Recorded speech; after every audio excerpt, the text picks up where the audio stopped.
মাশাল্লাহ। কালকে কলি দেখে গেছিলাম, আজকে ফুটছে। আর দেখেন এই যে 3 ফল পাইকে গেছে। মাশাল্লাহ মাশাল্লাহ, এটা কি ছেড়ে নিয়ে যায়, এটা আমার চোখেই পড়ে নাই। এখন ছাদের আবহাওয়া এত সুন্দর, পরিবেশটা এত সুন্দর, ভিডিও না করে কি পারি। আজকে অনেক রোদ উঠছে। ওই ছাদে ওই যে টুনটুনি খেলা করে, ওই ছাদে অনেকগুলো বাচ্চা আছে, ছেলে বাচ্চা।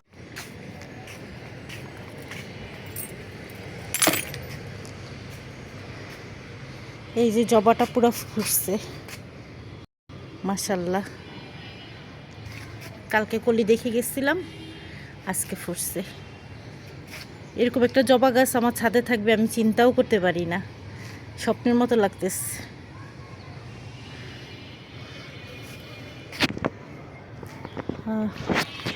কাঠগোলাপ, পুরা ছাদে কাঠগোলাপ গাছ লাগাই ফেলবো এখন, এরকম মনে হইতেছে। আরও কি কি কালার আছে সব আনবো, শখের কাঠগোলাপ সব কালারে না ছাদে রাখবো। আর এগুলার সাইজ ছোট ভালো, ছোট হইলে ফুলগুলা আমার কাছাকাছি থাকে। ওই যে ওইটা বড়, ওইটাকে একটু দূরে মনে হয়, ফুল ফুটলেও দেখি না। সবগুলোকে এরকম ছোট সাইজ করে রাখবো। এইবার এই গাছের এই ডালটাতে আসে নাই ফুল,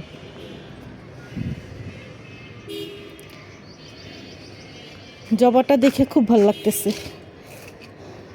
কালকেও কলি ছিল, আজকে ফুটে গেছে। এটা ফুটতে আরও 2 দিন লাগবে মনে হয়। ছোটটা এটা ফুটে গেছে মাশাল্লাহ মাশাল্লাহ।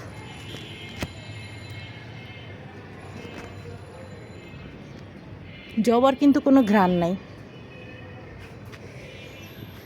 আজকে আমার ছাদে কোনো কাজ নাই, পানি দেওয়া লাগবে না, মাটি ভিজা, পরপর বৃষ্টি হওয়াতে মাটি সব ভিজা। কিন্তু আসলাম আপনাদের ভাইয়ার জন্য, দুপুরবেলা আসছিল।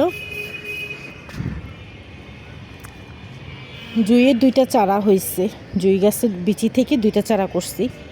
তো ওগুলো যেখানে রাখছি ওখান থেকে বড় হোক, বড় হইলে পরে টবে দিব আর কি। আমার অনেক কষ্ট হয়েছে আমার চারা 2টা করতে, হয় না সাধারণত। অনেক বিচি দেওয়ার পর মাত্র কয়েকবারই দিচ্ছি, মাত্র 2টা চারা হয়েছে। আর এই যে কামিনী, পুরা গাছ জুড়ে কামিনী ফুল ফুটতেছে, পুরা গাছ জুড়ে দেখেন, কলিতে ভরা। এগুলা, এই সবুজগুলোই পরে সাদা সাদা ফুল ফুটবে আর কি, সাদা হয়ে যাবে। কামিনীর যে কি ঘ্রাণ। আপনাদের ভাইয়া দুপুরবেলা আসছিল, তো সব গাছের মাটি ভিজা দেখে শুধু কাঠবাদামের মাটিগুলা শুকনা ছিল। তো এই যে কাঠবাদামের গোড়ায় পানি দিয়ে গেছে, এই যে পাইপ ফালানো। তো যাওয়ার পর ঘন্টাখানেক পর তার মনে হইতেছে কল ছাইরা রাখছে। এতক্ষণ বললেন, তখন বলছে ঘন্টাখানেক পর, এতক্ষণ চুপচাপ ছিল, এখন আবার বলতেছে তুমি একটু যাইয়া দেখো তো। তা আমি আসলাম দেখতে, যেহেতু ওরা বাবা ছেলে আজকে বাইরে যাবে, তো আমার আর ছাদে আসা হবে না, যেহেতু ছাদে পানি দেওয়ারও কাজ নাই, তো বাসায় থাকবো, ছাদে আসবো না। এই জন্য বললাম ঠিক আছে তোমরা থাকতে থাকতে আমি যে দেখে আসি। মনের সন্দেহটা দূর করার জন্যই আসছি। আসলে ছাদে আমার তেমন কোনো কাজই নেই আজকে, তো আসলাম যেহেতু। জবাব দেখে আর লোভ সামলাতে পারলাম না, ভাবলাম আপনাদের সাথে একটু শেয়ার করি যে আমার মিষ্টি কালা জবা ফুটছে। রক্ত জবা চুলের জন্য খুব ভালো, চুলের জন্য যে আমরা একটা তেল তৈরি করি। এছাড়াও চুল ঘন কালো করতে শুনলাম যে রক্ত জবা নাকি ভালো, মানে যুগ যুগ ধরে তো শুনে আসছি। তাই তো একটা রক্ত জবা গাছ লাগাবো ছাদে। কিন্তু এই কালার জবা কি কোনো কাজে লাগবে? মানে এই কালার জবাটা কি চুলের আসলে কোনো উপকারে আসবে? যে কালারটা আমার ছাদে ফুটছে মিষ্টি কালার। তো কমেন্ট বক্সে জানাবেন যদি আপনাদের জানা থাকে আর কি, যে শুধু কি রক্ত জবাই উপকারে আসে নাকি এই কালার জবাও গাছ কাজে লাগে।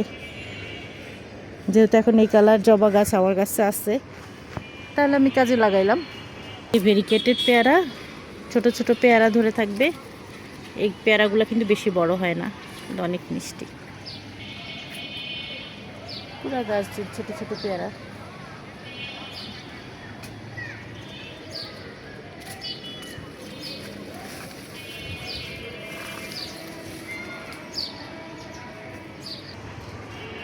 আজকে অনেক রোদ উঠছে। ওই ছাদে ওই যে টুনটুনি খেলা করে, ওই ছাদে অনেকগুলো বাচ্চা আসছে, ছেলে বাচ্চা মেয়ে বাচ্চা। মাঝে মাঝে ডাকাডাকি করবে আন্টি আন্টি বলে। আমি যখন একা ছাদে উঠি তখন আশেপাশে ওই বাচ্চাগুলোকে আমার ভালো লাগে, ওদেরকে সঙ্গী মনে হয়, খারাপ লাগে না তখন। কখনোই লাগে না, তখনও লাগে না, কথা বলি।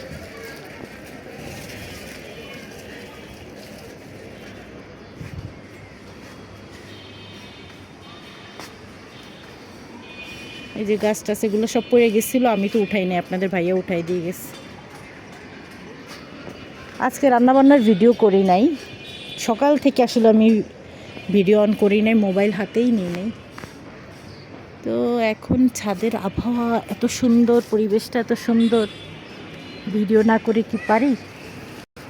এই জন্য ভাবলাম ছোটোখাটো একটা ব্লগ শেয়ার করি আপনাদের সাথে।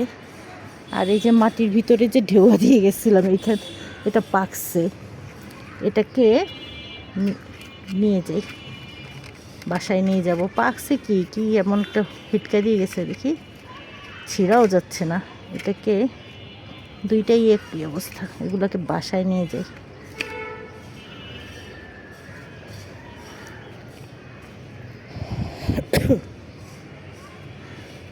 ছাদে না কালো কালো টিকটিকি দেখেন,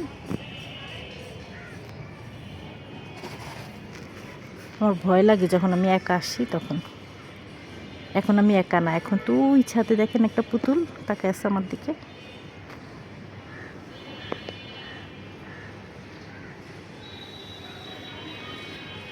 ওদের ছাদে মানুষ থাকলেই মনে হয় কি অনেক মানুষ আশেপাশে, ওরাও মনে হয় গাছ লাগাবে, কিসে যেন চারা লাগাইছে।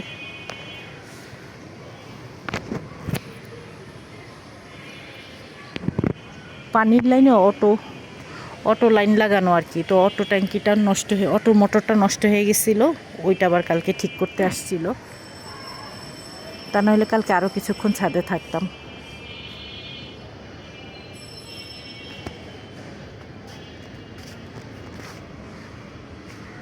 অ্যালোভেরা দেখেন, ছোট বড় গাছের ফাঁকে ফাঁকে ছোট ছোট অ্যালোভেরাতে ভরে গেছে। এগুলোকে আলাদা টবে দিব, তা নাহলে জীবনও বড় হইতে পারবে না, এগুলো ছোটই থাকবে। দেখেন কত, এই গাছটাই তো পুরা চারায় ভরে গেছে, অ্যালোভেরার চারা। এখান থেকে সব কয়টা উঠায় যদি আলাদা করা যায়, এই যে সব কয়টা উঠায় যদি আলাদা করা যায়, তাহলে এগুলাও এরকম বড় বড় হবে। আর এই ছোটোগুলো উঠায় ফেললে এই বড়গুলো আরও বড় হবে। সব ছোট ছোট ছোট ছোট ডালে ভরে গেছে। 5 লিটারের পানির তেলের বোতলগুলোতে দিব সব। এই যে এখানে ছোট ছোট চারায় ভরে গেছে, সেগুলোও বড় হইতে চাইতেছে, সব আলাদা করতে হবে চারাগুলা। এই ফার্ন গাছটা বাঁচাইতেই পারলাম না, অনেক শখ করে লাগাইছি বলতে বাড়ি থেকেও আমি এই ফার্ন গাছ আনছিলাম, কিন্তু বাঁচাইতে পারি নাই। পরে আমার ছাদে একা একাই হইল, তাও বাঁচাইতে পারি নাই।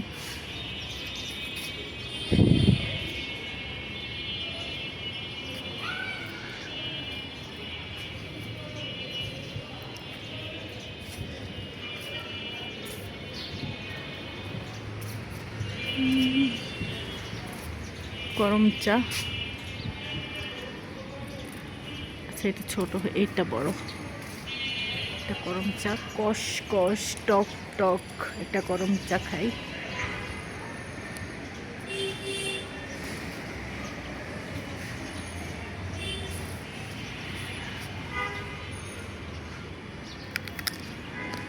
এই অবস্থায় গরম চা নিয়ে নাকি গুঁড়া মাছ দিয়ে রান্না করলে অনেকে খায়। এই বাসায় এক ভাবি ছিল, উনি একদিন চায়ে অনেকগুলো নিচ্ছে, উনি আমাকে শিখাই দিচ্ছে গুঁড়া মাছ দিয়ে রান্না করতে। কিন্তু এত তিতা, বাসার কেউ খাইতে পারে নাই মাছ। অনেকের কাছে ভালো লাগে, তবে করমচা পাকলে এটা দিয়ে আচার দিতে ভালো হবে, আচার দিলে মজা হবে। তো এখন চলে যাচ্ছি, অনেকক্ষণ তো কথা বললাম, চলে যাচ্ছি। সবাই খুব ভালো থাকবেন। আজকের ভিডিওটা এই পর্যন্তই। আবারও রান্নাবান্না প্রতিদিনের, যেহেতু আমার ডেইলি ভ্লগ, প্রতিদিনের ভিডিও নিয়ে হাজির হব। তো প্রতিদিনের ভিডিওগুলো আপনাদের কাছে কেমন লাগছে জানাবেন কমেন্ট করে।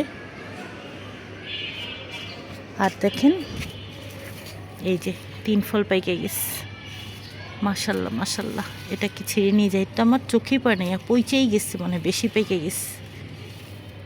হা। এই যে আরও ধরছে, এই যে ডুমুর আরও ধরছে অনেকগুলা। ইস, আমি এটা খেয়ালই করি নাই, বেশি পাইকা। এটা যে কি মিষ্টি। আচ্ছা, আমি এখন আপনাদের খুলে দেখাই। পোকা ধরে গেছে, পোকা বলতে পিঁপড়া ধরে গেছে, বেশি পাইকা। এহে কি অবস্থা, ফালাই দি।